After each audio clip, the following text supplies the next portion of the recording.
તમારું નામ? બળવંતભાઈ પટેલ, આખું નામ લાઇન બોલો. ઇન્સ્પેક્ટર. આખું નામ બોલો. Balwantbhai H Patel, line inspector, GBA. હા.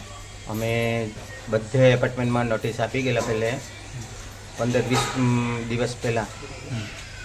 એ નોટિસને જાણકારી આપેલી કે અમે સ્માર્ટ મીટર લગાવવાના છે અને બધાને ઇન્ફોર્મ કરી લેજો એમ કરીને. તમે આ બિલ્ડિંગની અંદર રૂમ વાઇઝ નોટિસ આપેલી કે એક જ જગ્યા આપેલી? એક જ જગ્યા પર જે સેક્રેટરી હોય ને તેને જાણ કરી દેવાની એમ કરી. બિલ્ડિંગમાં અમને જેવી જાણ થયેલી છે કે સેક્રેટરીને જાણ બી નથી.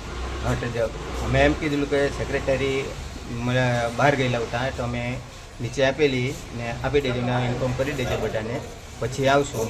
એટલે આપ્યો એટલે 15-20 દિવસ થઈ ગયેલા અમારે. તે હિસાબે અમે જાણ કરી. તે હિસાબે અમારા પર પાછું આવ્યું નહીં એટલે તે હિસાબે બધા ઓકે કરી દીધું. તે હિસાબે અમે આવ્યા લગાવવા.